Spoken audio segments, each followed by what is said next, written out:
हमारी कॉलोनियों के चारों तरफ ओजोन का बोर्ड लगा दिया। मेरे चाचा जी की बिल्डिंग 3 साल पहले बनी हुई, उनके पैसे खत्म हो गए, उन्होंने अपना प्लस्तर नहीं करा, 3 साल पहले के उनके लेंटर इतनी बुरी तरह डीडीए ओजोन के नाम पर वो कटवा दिए गए। पर्सनली हमें टारगेट किया जा रहा है। अब आपने पर्सनल होने की भी कोई सीमा होती है। आपने बार बार मेरी प्रॉपर्टीज के ऊपर भी एलिगेशन लगाए। ये हाई कोर्ट उसका एसडीएम कोर्ट का ऑर्डर है। एसडीएम कोर्ट के अंदर आपके ही एक चहीते ने, उससे शायद तिवारी जी ने ही कंप्लेंट करवाई होगी, शायद ना भी करवाई हो, वो तो वो भली भांति जानते हैं। इसके अंदर झूठी कंप्लेंट करी गई कि हम ग्राम सभा की जमीन को घेर रहे हैं, हम सरकारी जमीन को घेर रहे हैं। ये एसडीएम का ये जो ऑर्डर है मैंने येलो कलर में हाईलाइट कर रखा है, ठीक है। इसको मैं आपको पढ़ के सुना देता हूँ, क्रक्स जो इस ऑर्डर का है। Perusal of this record including the reply of the owner of the land and the report of the halka patwari shows that khasra number 141 का 14-15-16 village Burari, khasra number 13-234 village Jharoda as mentioned in assignment order are under private ownership. ये private जमीन है and no ग्राम सभा land is involved.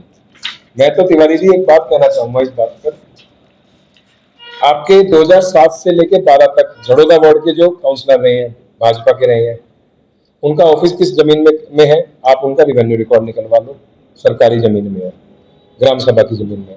आपके 2012 से लेकर 17 के अंदर जो आपके भाजपा के काउंसलर रहे, उनका आप ऑफिस का रिपोर्ट निकलवा लो, फ्लड डिपार्टमेंट की जमीन में है। 2017 से लेकर 22 जो आपके भाजपा के काउंसलर रहे हैं, फ्लड डिपार्टमेंट की जमीन में उन्होंने ऑफिस बना रखा है, घर बना रखा है, घेर के बैठे हैं। 2022 के अंदर जिन्होंने मेरे अगेंस्ट कंटेस्ट किया था, जिनकी आप पीठ थपथपा रहे थे, सांसद सर, उसका आप ऑफिस चेक करवा लीजिए, ग्राम सभा डिस्ट्रिक्ट जमीन में है।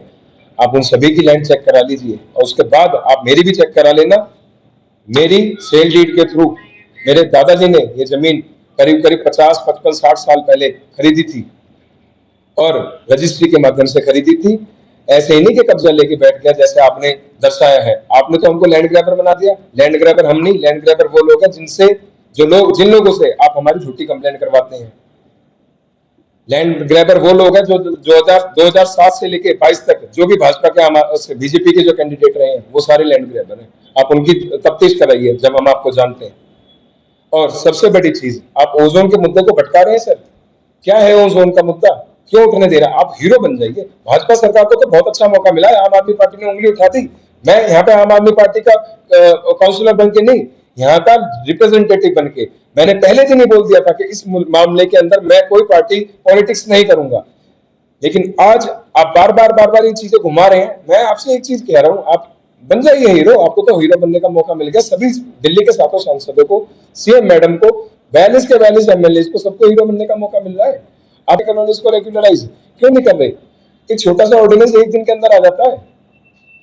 क्या पहले ऑर्डिनेंस नहीं आया क्या दिल्ली भारत सरकार के अंदर?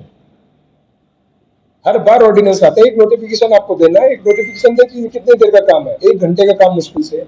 आप एक ऑर्डिनेंस निकाल दीजिए, सारी की सारी कॉलोनीज प्रोटेक्ट हो जाएंगी। आपने पहले खुद बोल दिया कि इस डीडीए के नक्शे के अंदर त्रुटि है। हमारे गांव के बाहर पुस्ता लगता है, पुस्ते के बाद खेत आते हैं, खेत के बाद यमुना नदी बहती है। डीडीए ने नक्शा गलत बना दिया। डीडीए ने जब नक्शा गलत कैसे नहीं बना दिया? डीडीए ने परमानंद हॉस्पिटल को उससे बाहर कैसे कर दिया? डीडीए ने ही अक्षरधाम मंदिर को उससे बाहर कैसे कर दिया? डीडीए ने सीडब्ल्यूजी कॉमनवेल्थ गेम खेल गांव को इसके बाहर कैसे कर दिया? तो ये सारी जब डीडीए की गलतियां हैं तो आप डीडीए की गलती को सुधारिए ना सर। कौन सा लंबी चौड़ी चीज है सर? आप इसको सुधार ऐसे सकते हैं, लेकिन आप लोगों को पता नहीं क्यों बरगला रहे हैं।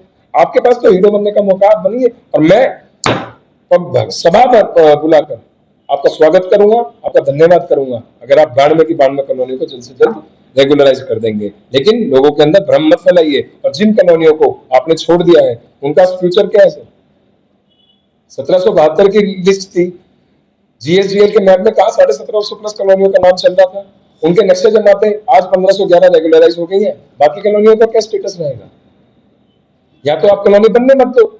मैं तो कह रहा हूँ आप कॉलोनी मत बनने दो। जितनी है जहाँ पे जो खुली जमीनें पड़ी है, खाली पड़ी है, जहाँ लंबी चौड़ी जमीनें पड़ी है, वहां पे आप नहीं बनने दो। लेकिन जहाँ कॉलोनियां बन गई उनका स्टेटस क्या? उससे पहले अधिकारी कहाँ थे? डीडीए जब कहाँ थे? जब यहाँ पे 40 साल पहले कॉलोनियां बसी थी, जब 40 साल 45 साल पहले मिलन विहार बसा था, जब डीडीए कहाँ था? जब दिल्ली गवर्नमेंट कहाँ थी? जब झड़ोदा पार्ट 3 बसा था, जब दीपांशु कॉलोनी बसा था, जगतपुर गांव को तो बसाने वाली खुद दिल्ली गवर्नमेंट है सर। जगतपुर के गांव में तीन साल पुराने मकान को आपने तुड़वा दिया। मेरे चाचा के मकान को आपने तुड़वा दिया। मेरे बड़े चाचा ने रिटायरमेंट का पैसा अपने मकान में लगाया था, पुराना लेंटर था, उसके ऊपर दूसरा लेंटर डालने के लिए वो तैयारी कर रहे थे, आपने वो तुड़वा डाला। मेरा आपसे हाथ जोड़ के निवेदन है, आप इस ओजोन के मुद्दे को घुमाओ मत, इसको रेगुलराइज करो सारी कॉलोनियों को, और ओजोन की तलवार को हमारे यहाँ से खत्म करो, उड़ा दो। दूसरी चीज, अब बार बार जो मेरी प्रॉपर्टी को, मैंने सोचा कि मैं कुछ नहीं बोलूं, लेकिन आप बार बार बदनाम करते हैं, तो अब जवाब देने का मौका आपका है। मैंने, आपके पास क्या प्रूफ है कि मेरी जमीन सरकारी है? मैंने लीगल नोटिस आपको भेजा है, 1 हफ्ते का टाइम है, ये ट्रैकिंग रिपोर्ट है, आपके पास नोटिस जा चुका है। आपके 3 एड्रेस थे, 5 एड्रेस थे, 5 के 5 एड्रेसेस पे ट्रैकिंग रिपोर्ट जा चुकी है, आ चुकी है, हर जगह नोटिस पहुंच चुके हैं। या तो आप, जिस तरीके से आपने मुझे बदनाम करा है, बीजेपी दिल्ली के बेस पे आपने मुझे बोल दिया, आपने पीसी के अंदर मेरे को विधायक जी के बारे में बकवास करी है। विधायक जी अगर गलत है तो उनको हाई कोर्ट से और नीचे कोर्ट से प्रोटेक्शन कैसे मिला हुआ उनकी प्रॉपर्टी को? और वो तो टेनेंट है, जो भी उस प्रॉपर्टी का मालिक है, उस मालिक को कैसे उसमें कोर्ट से रिलीफ मिल रहा है? क्या आप कोर्ट से बड़े हैं या फिर आप जज साहब हैं? क्या आप एसडीएम से बड़े हैं या आप एसडीएम हैं? क्या सरकारी अधिकारी की कोई जो रिपोर्ट है वो कोई वैल्यू नहीं रखती? डिसीजन मेरे सामने, जो पब्लिक जो भी इसको देखेगी, उनके हाथ में, लोग जो बरगला रहे हैं, नेता जो बरगला रहे हैं, बरगला में मत आइए, रेगुलराइजेशन की मांग रखिए, क्योंकि रेगुलराइजेशन का ऐसा मुद्दा है, कल की डेट में हमारी कोई भी कॉलोनीज के अंदर कोई भी काम होगा तो रेगुलराइजेशन के आधार पर होगा। जय हिंद।